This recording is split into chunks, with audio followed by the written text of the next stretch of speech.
ভয়ঙ্কর গরমকাল চলছিল। একটা ডাইনি নিজের গুহায় ঘুমাচ্ছিল। সে অনেক ছটপট করছিল, কারণ তাকে অনেক মশা কামড়াচ্ছিল। হায় রে, এমনিতেই এত গরম, তার উপরে এই মশাগুলো ঘুমোতেও দেয় না। কি জানি কি যে চায়। দূর হ, আরে যা এখান থেকে, নইলে তোদের সবাইকে খেয়ে ফেলবো। রেগে ডাইনি কয়েকটা মশা ধরে খেয়ে নেয়, কিন্তু আরো অনেকগুলো মশা বাইরে থেকে উড়ে ভেতরে চলে আসে।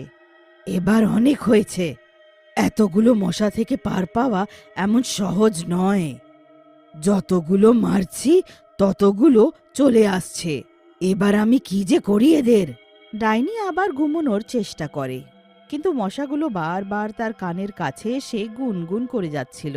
বিরক্ত হয়ে উঠে সে হাঁটতে চলে যায়। এই মশাগুলো তো এমনিতেই ঘুমোতে দিচ্ছে না, যাই একটু ঘুরে চলে আসি। ডাইনি ঘুরতে ঘুরতে গ্রামের দিকে চলে যায়, আর ওখানে পৌঁছে দেখে যে গ্রামের লোকেরাও মশার কারণে বিরক্ত আছে। ওফ ও, মশাগুলো না পুরো প্রাণ নিয়ে নিয়েছে। সারাদিন পরিশ্রম করে আসো, আর রাত্রির বেলায় শোয়ার সময় শান্তিও পাও না। মশাগুলোর কিছু একটা করতেই হবে। হ্যাঁ, এবার কি যে করি, এত তো চেষ্টা করি ওদেরকে মারার, কিন্তু এগুলো এত বেশি যে যতই মারো শেষই হয় না। চলো আর কিছুদিনের অপেক্ষা, তারপর ওই যে গোলু আছে না, ও শহর থেকে কিছু দামি জিনিস নিয়ে আসছে। শুনেছি আমি, তাতে নাকি মশাগুলো পালাবে। দেখি কি হয়। হ্যাঁ, আমাকেও। এবার শুধু তার আসার অপেক্ষাই আছে, তখন গিয়ে আরামে ঘুমোতে পারবো। ডাইনি তাদের কথা শুনে অনেক খুশি হয়ে যায়। আরে বাহ, এটা তো অনেক খুশির কথা। যদি এমন কোনো উপায় আছে যেটা দিয়ে এই মশাগুলো থেকে ছাড়া পাওয়া যাবে, তো ওটা সবার আগে আমার কাছে আসা উচিত। ডাইনি নিজের দুষ্ট অভিপ্রায় নিয়ে নিজের গুহায় ফিরে চলে যায়। 3 দিন পরে সে আবার সেই জায়গায় আসে। ও দেখে যে ওখানে অনেকজন গ্রামবাসী আছে। মনে হয় আমি এখানে ঠিক সময় চলে এসেছি। তাদের ভিড় দেখে মনে হচ্ছে যে মশা তাড়ানোর লোকটা নিজের সরঞ্জাম নিয়ে চলে এসেছে। ডাইনি একদম ঠিক ছিল, কারণ গোলু নামের একটা ছেলে শহর থেকে মশা তাড়ানোর একটা বিশেষ মেশিন এনেছিল। দাদারা আর তাদের দিদিরা, আজ আমি যা জিনিস এনেছি না, তাতে আপনারা ভ্যাবাচাকা খেয়ে যাবেন। হ্যাঁ, এর সাইজের ওপরে যাবেন না আপনারা। এই জিনিসটা একবার বাড়িতে লাগিয়ে দিলে, সুইচ অন করলে, সব মশারা পুরো বাপি বাড়ি যা। আরে কিন্তু গোলু দাদা, ওটা হবে কি করে? এটাতে কি বিষ আছে দাদা? হ্যাঁ, বিষই ভাবুন, কিন্তু আপনার বরের জন্যে নয়। এই যে বিষটা মশা তাড়িয়ে দেয়, একবার লাগান, নিশ্চিন্তে ঘুমান। বাহ বাহ, কি দারুণ ব্যাপার! তাহলে তো ওটা অনেক দরকারি জিনিস মনে হচ্ছে রে ভাই। সবাই গোলুর প্রশংসা করে, আর এক এক করে গোলুর কাছ থেকে মেশিন কিনতে লাগে। কিন্তু তখনই সেখানে ডাইনিটা আসে। তাকে দেখে সবাই ভয় পেয়ে যায়। এই যে মেশিনটা আছে সেটা আমায় চাই। মশারা আমাকেও বিরক্ত করে রেখেছে, তাই এই সব মেশিনগুলো আমি নিজের সাথে নিয়ে যাচ্ছি। তোমরা নিজের দেখে নাও। ডাইনির কথা শুনে সবাই ঘাবড়িয়ে যায়। কি? তাতে তো আমার অনেক ক্ষতি হয়ে যাবে গো ডাইনি বোন, এরমটা করবেন না। আমায় কারুরই কোনো লাভ বা ক্ষতি নিয়ে কিছু আসে যায় না। আমি শুধু আমার আরাম নিয়ে চিন্তা করি। এবার আমি চলি ঘুমোতে, তাও মশা ছাড়া। ডাইনি সব মেশিনগুলোর বাক্স তুলে নেয় আর নিজের গুহায় ফিরে যায়। ওখানে গিয়ে এক এক করে পুরো মেশিনগুলো সে নিজের আশেপাশে সাজিয়ে দেয় আর বেশ আরামে ঘুমিয়ে যায়। বাহ, অবশেষে আমি আরামে ঘুমোতে পারবো। এই মশারা আমার কোনো ক্ষতি করতে পারবে না। এবার হবে তো মজা। এতটা বলে ডাইনি আরামে ঘুমোতে লাগে। কিন্তু কিছুক্ষণে তার ঘুম ভেঙে যায়। তার আশেপাশে অনেকগুলো মশা ঘুরতে থাকে আর তাকে কাটতেও থাকে। মশাগুলোর উপর মেশিনের কোনো প্রভাব পড়ছিল না। এইসব কি হচ্ছে? এই মেশিনটা কাজ করছে না কেন? মশাগুলো এখনো বিরক্ত করছে আমাকে। এবার কি করি? হ্যাঁ, আমি এক্ষুনি যাই সেই শহরের ছেলেটার কাছে আর তার খবরটা নি। ডাইনি অনেক রেগেছিল। সে দৌড়ে গিয়ে গোলুর ঘরে পৌঁছে যায় আর তার গলা টিপতে লাগে। মূল্যহীন ছেলে, তুই আমাকে বোকা বানালি।